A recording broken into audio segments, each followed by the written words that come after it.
महान पुरुषों की अपनी लीला होती है। भगवान की वंदना में अलग अलग तरह से शब्द कहते हैं भक्त लोग, संत लोग। दादू दयाल ने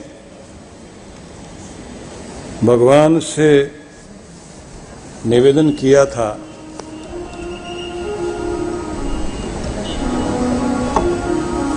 कि भगवान मेरी और आपकी तो तब निभेगी कि जब आप मुझ पर ऐसी दया करो मैं भूल जाऊं तू ना भूले, मैं कुछ बिगड़ी चीजें कर बैठूं, गलतियां, और तुझसे बिगाड़ बैठूं, पर तू ना बिगड़ना। कभी तुझे भूल जाऊं तो मत भूलना, तब तो निभेगी। और अगर तुम ये सोचो कि ये भूल गया तो मैं भी भूलता हूं, तो भगवान फिर निभने वाली नहीं है।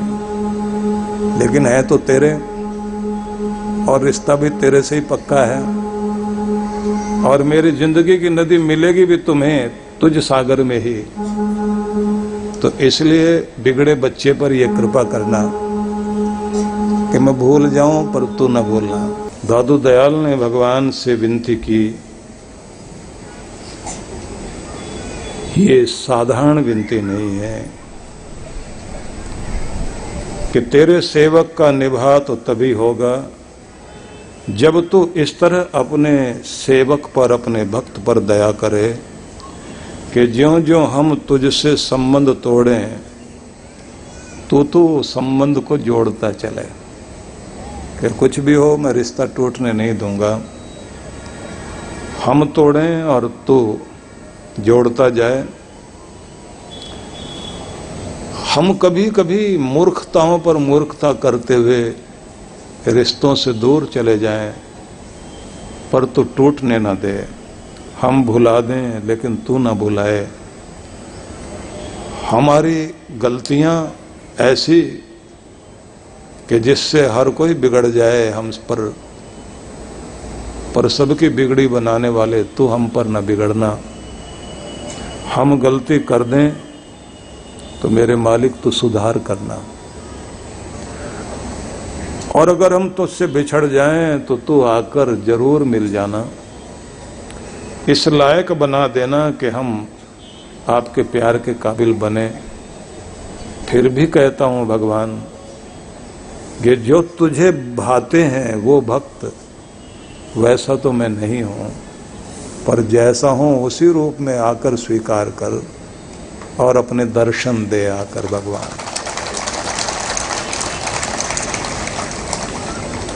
अद्भुत प्रार्थना है उनकी। प्रार्थना करने वाले भक्तों ने अलग अलग तरह से भगवान की भक्ति की। मीरा ने जब कहा था माने चाकर रखो जी, अपनी नौकरी में रख लो भगवान, ये साधारण प्रार्थनाएं नहीं है। जब रैदास ने ये कहा कि मैं न जाने किस जन्म में तुमसे बिछड़ गया था और फिर दुनिया में फंसता चला गया, अब इस जन्म में फिर लगन लगी तेरी और तेरी याद आने लगी, तो अब तो स्वीकार कर लेना, क्योंकि जन्म जीवन अब मेरे लिए नहीं, अब तेरे लिए है। बहुत जन्म बिछड़े हो माधव, ये जन्म तुम्हारे लेखे। अब तो ये जिंदगी तुम्हारे लिए अर्पित कर दी। तुम्हारा नाम जपेंगे, तुम्हारे सिमरन में रहेंगे।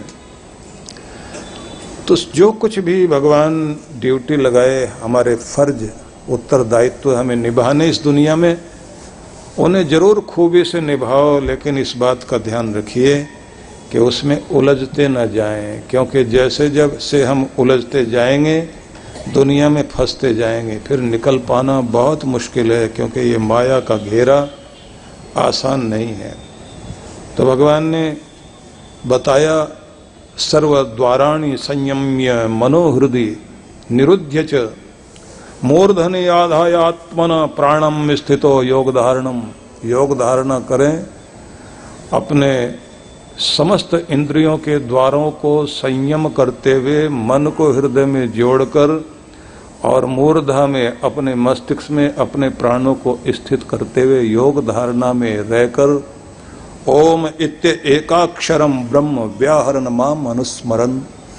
ओम इस परब्रह्म के स्वरूप एकाक्षर का अपने अंदर गुंजन करते हुए और अपने इष्ट देव का स्मरण करते हुए यह प्रयाति त्यजिन देह सह याति परमाम गतिम।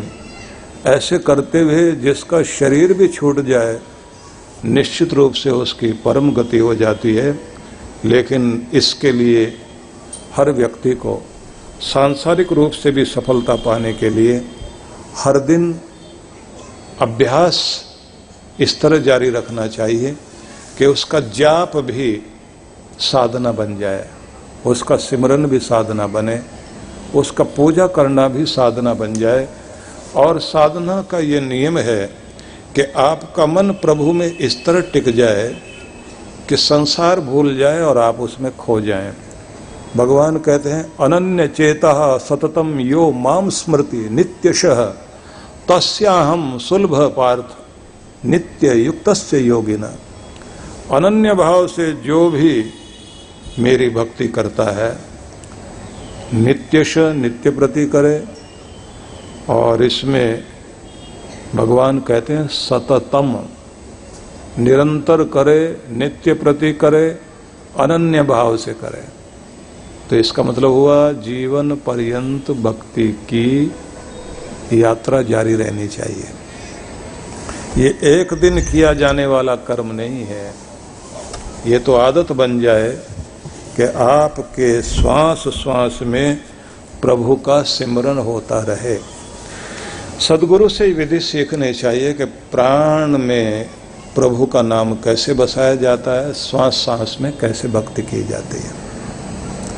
मंत्र लेने के साथ साथ अपने मंत्र को सिद्ध करने की चेष्टा भी करनी चाहिए, और सबसे बड़ी कोशिश होनी चाहिए कि हमारा जो नियम है वो टिके। और खास बात, आपको नाम जपने में रस आना शुरू हो, ये बड़ी बात है। सेवा में रस आए, दान पुण्य करने में रस आए, मजा आए, उसका आनंद ले व्यक्ति। आत्मचिंतन के लिए समय निकाले, अपने मौन में स्थिर होकर बैठे, अपने मौन में रस ले, उसका आनंद ले कि अब मैं खुद के साथ हूं। अभी तक दुनिया के साथ था, अभी मैं खुद के साथ हूं, खुद से मिल रहा हूं, अभी मेरी मीटिंग खुद से है। और जब आप खुद के साथ मीटिंग करते हैं, खुद में खो जाते हैं, खुद में मौन हो जाते हैं, गहन खामोशी में पहुंच जाते हैं, तब आप अपने को समझाएं कि आज छुट्टी है। सारी दुनिया से बेखबर होकर पूरा अवकाश लेकर मैं तुमसे मतलब खुद से मिलने आ गया हूं। और फिर खुद को कहें आज हम आनंद करेंगे, आनंद में रहेंगे। फिर अपने आप को समझाना है कि मेरे मन आज आनंद मनाओ, सारा दिन खुश रहना है। और उसे कहो कि चिंताओं की नगरी की तरफ जाना ही नहीं। आज जिन्होंने सताया, जिन्होंने दुख दिया, उसका हिसाब किताब बहुत बड़ा है। आज वो खाता खोलना ही नहीं। जो तुम्हारी जिंदगी की आशंकाएं हैं, आज उन्हें भूलकर खुद के साथ बैठना है, आनंद में बैठना है। और बिना बात के आज मैं बहुत खुश हूं कि मैं खुद के साथ हूं। खिलखिलाओ, आनंदित हो, जापान में एक फकीर थे, वहाँ के बहुत सिद्ध संत थे, नान इन। बहुत आनंद में रहते थे क्योंकि उनकी साधना, गुरु ने कहा कि जाओ जंगल में खुद को खोजो और खुद में खुद को पाओ और अपने रब को अपने अंदर ढूंढो। तो वो गए। तो वहां रहते रहते उन्होंने सोचा कि गुरु ने कहा कि पहले खुद को पाओ, तो अपने मौन में स्थिर रहने लगे, शांत रहने लगे और खुद को इसी तरह कहा कि छुट्टी मनाओ, आज मैं तुम्हारे साथ, खुद के साथ हूं, आज हम बहुत खुश रहेंगे। खुश रहने का कोई कारण नहीं ढूंढना, बस खुश रहेंगे, खिलखिलाना है, मुस्कुराना है, आज अपने बचपन को लौटा लाना है। यहां कोई देखने वाला नहीं, कोई टोकने वाला नहीं, और फिर मैं किसी की क्यों परवाह करूं, बेपरवाह हो जाना है। तो वो बहुत आनंद में बैठे हुए थे और उसके बाद थोड़ी देर ऐसे रहे, चट्टान पर लेट गए, माथा ढीला छोड़ा, पूरे तन को ढीला कर दिया, एकदम पूरे शरीर के अंदर जहां जहां भी इस दुनिया का ताप बसा हुआ था, जैसे बुखार चढ़ा हुआ होता है ना, ऐसे पूरी दुनिया का तनाव आपके पूरे शरीर में रहता है। जब ध्यान कराते हैं तो शिथिलीकरण की विधि कराते हैं।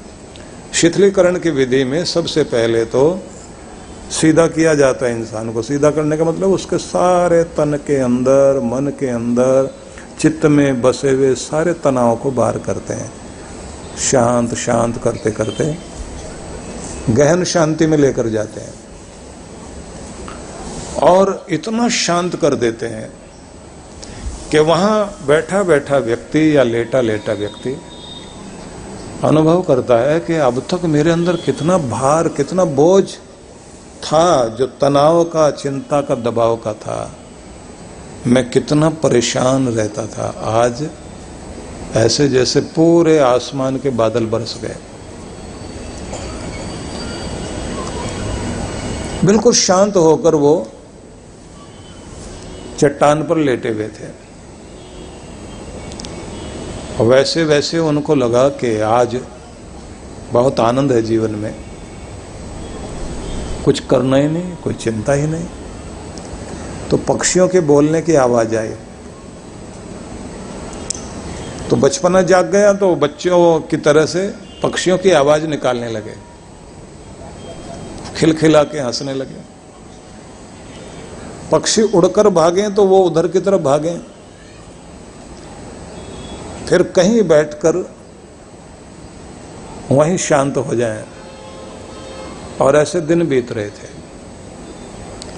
एक दिन उनकी समाधि लग गई ध्यान में बैठे बैठे, और जैसे उनको पूरी दुनिया भर का खजाना अपने अंदर ही मिल गया हो, शांति की बारिश हो रही हो अंदर, इतनी शांति, इतना चैन, इतना सुकून, इतनी संतुष्टि, इतनी तृप्ति लबालब भर गए हों, जैसे बहुत शांत, बहुत आनंदित।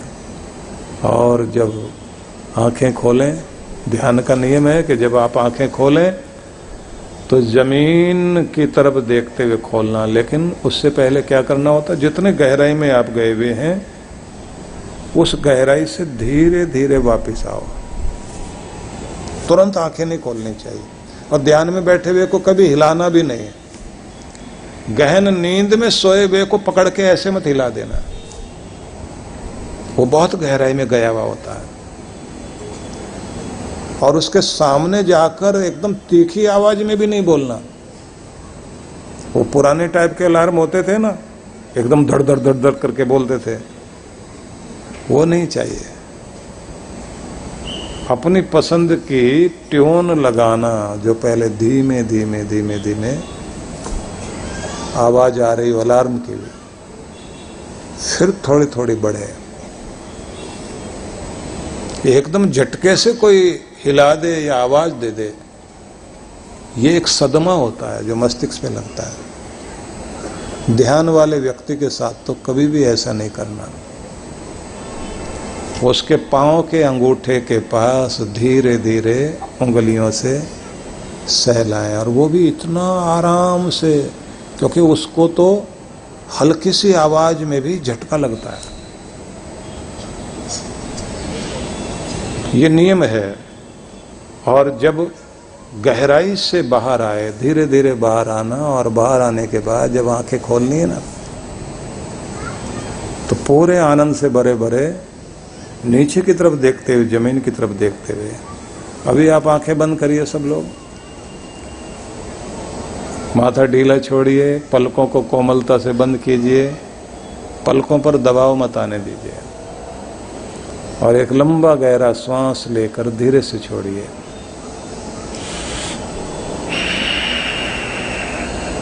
अब श्वास भर के ओंकार का उच्चारण करना है। श्वास भरिए।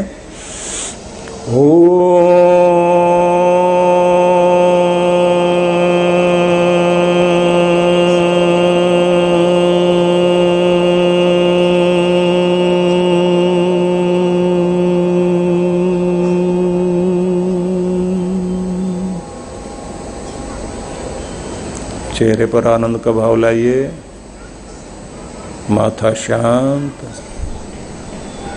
सहज होते जाएं, पूरे रोम रोम में आनंद की तरंगों को फैलने दीजिए। फिर से गहरा श्वास लेकर भ्रामरी प्राणायाम करना है। श्वास भरें।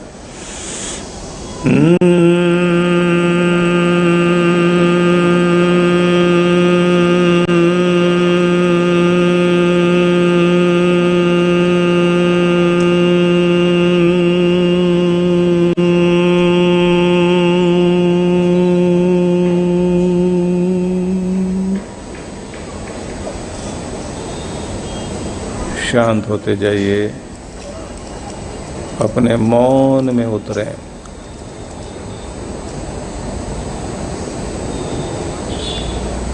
शांति को अनुभव करते हुए सहज होते जाएं, कुछ न सोचते हुए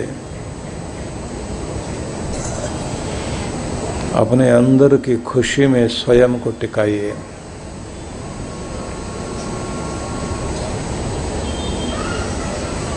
चेहरे पर मुस्कुराहट लाएं,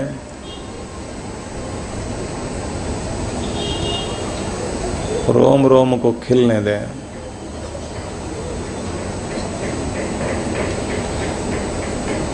माथे पर शांति, मन मन में भगवान को धन्यवाद करें सब कुछ के लिए, जो भी तूने मुझे दिया वो सब के लिए आभारी हूँ। कह दीजिए मन मन में कि मेरे प्रणाम स्वीकार हो मेरे मालिक, मेरे प्रभु, बारंबार नमन करता हूँ। और अब नीचे की तरफ, जमीन की तरफ देखते हुए धीरे धीरे आंखें खोलिए।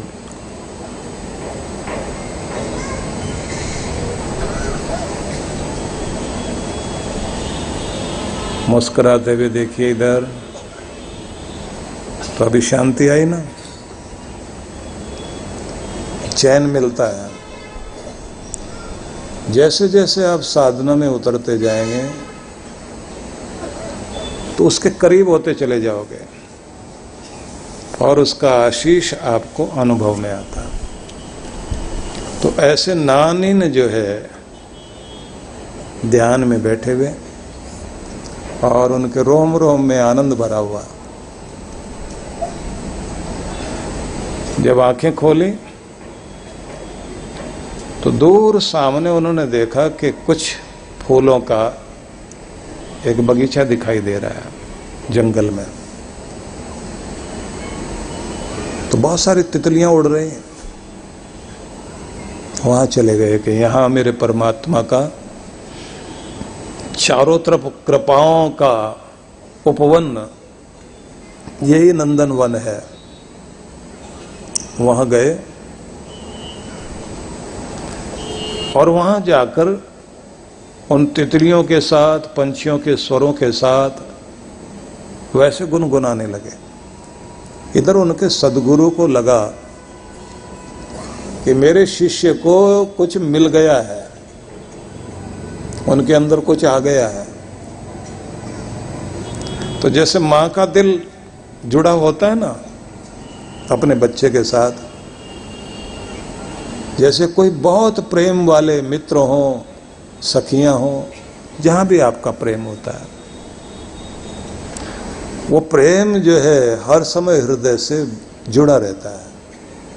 तो उसी प्रेम के साथ उनको लगा कि मुझे जाकर मिलना चाहिए, देखूं कि उसे कुछ मिल गया है क्या। और गए तो देखा क्या कि वो हवा चल रही थी तो सारे फूल हवा में इस तरह से ऐसे ही हिल रहे हैं। तो इसने भी हाथ ऐसे किया और ऐसे ऐसे कर रहा है, ऐसे ऐसे, जैसे कीर्तन में लोग करते हैं ना, ऐसे नाचते हुए। तो ये भी फूलों के साथ ऐसे ऐसे हिल रहा। और गुरु गए और वो जाकर उसके पीछे वो भी ऐसे करने लगे। अब दोनों ऐसे ऐसे करें। अब गुरु के साथ उनके जो शिष्य थे वो दूर से तमाशा देख रहे हैं कि ये क्या हो रहा है। और गुरु की आहट महसूस हुई उसे, पीछे मुड़ा, आंख से आंसू बहने लगे कि मेरा सदगुरु आ गया। चरणों में झुका और गले लग गया ऐसे। तो जब लेकर उसको जा रहे थे तो सारे शिष्य लोग गुरु से पूछने लगे कि ये क्या कर रहा था। बोले ध्यान। ऐसा कैसे ध्यान होता है? बोले इसी से पूछो। तो उससे पूछा कि तुम्हें क्या मिला? बोले आनंद, खुशी। का ये मिलती कैसे? बोले लय में लय मिलाने से मिलती है। प्रकृति के रिदम के साथ जब आपका रिदम जुड़ा रहता है तब आपकी जिंदगी में आनंद बहता है। और जैसे ही लय टूट जाएगी बस वहीं से समस्या शुरू हो जाती है। पूरी दुनिया की लय टूटी हुई है, इसलिए लोग दुखी हैं कि यहाँ वन में आकर मुझे वो रिदम के साथ जुड़ने का मौका मिला। पूरी प्रकृति झूम रही है। तो बोले सदगुरु ने क्या किया? बोले वो भी आ गए। बोले मैं भी तेरी लय में लय मिलाता हूँ। तो दोनों के दोनों ऐसे झूम रहे थे।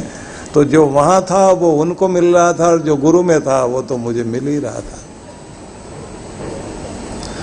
तो जब भी नानीन से कोई मिलता था वो कहता था कि खुश रहने का तरीका, बोले रिदम ना बिगड़ने दो, लय से बाहर मत आओ।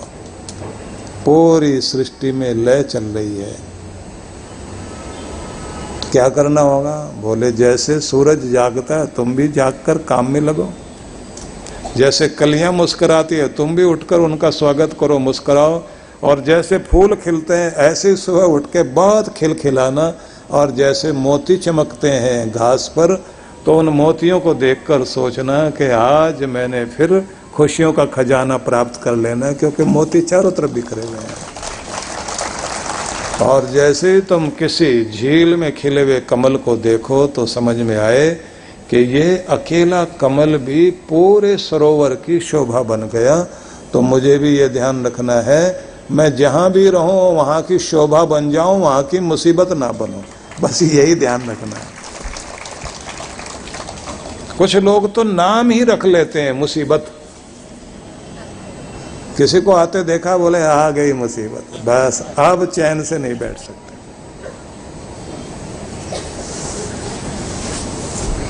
कुछ लोग अपने जानवरों के नाम रख लेते हैं। हम लोग अमेरिका में थे तो वहाँ एक सज्जन रोते हुए आए। बोले आप दुआ करो हमारे लिए। मैंने कहा क्या हुआ? बोले हमारे घर में जो है ना फजीती भाग गई है। फजीती, फजीती मतलब फजीयत, मुसीबत। मैंने कहा भगवान करे सबकी भागे। नहीं नहीं नहीं नहीं। मैंने कहा ये किसका नाम है फजीती जो आप बता रहे? बोले हमारी कुतिया का नाम है, वो भाग गई है। तो मैंने कहा यहाँ तो उससे पहले मुझे वहाँ लोगों ने बताया था कि यहाँ के लोग अपने बच्चों से ज़्यादा अपने कुत्तों से प्यार करते हैं, इतना प्यार करते हैं। और मैंने पूछा था कि ऐसा क्यों है? बोले वो कहते हैं इंसान का बच्चा वफादार रहेगा नहीं रहेगा गारंटी नहीं है, पर जानवर का बच्चा जरूर वफादारी निभाएगा। तो इसलिए यहाँ इनके लिए इनके कब्रिस्तान भी अलग बने हुए हैं, और कब्रिस्तान में ज़मीन लेना बहुत महंगी चीज़ है वहाँ जहाँ उसको दफनाया जाएगा। कुत्तों के पार्लर हैं वहाँ पर। तो कुत्तों की कथा नहीं करता मैं, छोटा करता हूँ क्योंकि बात बता रहा हूँ। तो उन्होंने हमसे कहा कि फजीती भाग गई। कब भागी? तो बोले कल से गई हुई है, आप दुआ करो वो मिल जाए। उसके बाद उनका बेटा आ गया, बोले आप उसके लिए प्रार्थना करना। मैंने कहा मैं कुत्तों का गुरुजी नहीं हूँ भाई। बोले नहीं आप तो सबके होते हैं, सारा जीव जंतु मनुष्य सबके तो आप होते हैं, आप प्रार्थना करो वो मिल जाए। शाम को हम लोग फिर आए, तो जैसे हम लोग आए तो वो दोनों सज्जन फिर खड़े हुए, वो बेटा और उनका फादर, पीछे पीछे वो भी महिला आ गई जो बोल रही थी रोज आकर। तो जैसे आए बोले आपने प्रार्थना की ना? मैंने कहा मैंने ये तो कहा कि भगवान आपका कष्ट दूर करे। इतने देर में जो है उनके घर से भौंकने की आवाज़ आई, और मैंने कहा लगता तुम्हारी फजीयत आ गई है। वो बोले नहीं नहीं वो तो शांति भौंक रही है। ओ बेड़ा तर जाए भले लोगों। तो मैंने कहा तुमने दो रखे हुए घर में? बोले हाँ दो हैं वो, एक का नाम फजीयत था, फजी थी, दूसरे का नाम शांति था। तो उनके घर में शांति भौंकती थी। अब शांति तो भौंकती नहीं है, शांति तो भौंकने वाले को भी शांत कर दे। लेकिन वहाँ के लोग उसी तरह से चलते हैं ना, अपने बच्चे की गंदगी साफ करें ना करें लेकिन कुत्तों की करते हैं। ठीक है उनका प्यार है जो जैसे जी सके। लेकिन मैं आपसे ये कहना चाहता हूँ कि आपकी ज़िंदगी में सबसे ज़्यादा महत्वपूर्ण अगर कोई चीज़ है तो आपकी शांति है। और ये शांति जो है भगवान की कृपा से प्राप्त होती है। आप अपनी भक्ति करें, भक्ति में जो है शांत होना सीखें, स्थिर होना सीखें, और उसी के साथ में अपने जीवन में खुशियां लाएं। खुशी जो है चीज़ों से नहीं आती, आपके जीने के ढंग से आती है, आपका जो लाइफ स्टाइल है उससे आती है, या फिर उसकी मेहर हो, उसकी कृपा हो। इस मेहर के लिए आवश्यक है जो भगवान श्री कृष्ण कह रहे हैं, अनन्य चेतः सततम यो माम स्मृति नित्यशः। सतत निरंतर जीवन पर्यंत अनन्य भाव से एकाग्रता के साथ जो मेरा चिंतन करता है, भगवान का चिंतन करता है, ऐसा जो सदैव जुड़ा रहे कि ऐसे व्यक्ति के लिए मैं सहज प्राप्य होता हूँ, उसे मैं आसानी से मिल जाता हूँ। भगवान की प्राप्ति का सहज उपाय भगवान कहते हैं, एक तो अनन्य चेतः, किसी भी अन्य विषय की ओर साधक का ध्यान न रहे, अपने इष्ट देव के अतिरिक्त जिसको पाना है उसी में उसका ध्यान रहे। और नित्यश का अर्थ तो नित्य प्रति है, लेकिन यहाँ अर्थ किया जाना चाहिए जीवन पर्यंत। जब तक जिंदगी चलेगी और जब तक सांस चलेगी तब तक उसका नाम भी चलना चाहिए। श्वास श्वास में उस प्रभु का नाम जपते हुए जिए। कृष्ण भगवान कह रहे हैं, माम उपेत्य पुनर्जन्म दुखालयम अशाश्वतम नाप्नुवन्ति महात्मन संसिद्धिम परमाम गतः। जो भगवान को प्राप्त हो जाते हैं, ऐसे जो सिद्ध लोग हैं, उनका फिर पुनर्जन्म नहीं होता, मतलब वो दुख में फिर नहीं आते। ये दुखों का जो संसार है, इसमें फिर वो लौटते नहीं। कहते हैं परम गति को प्राप्त कर लेते हैं।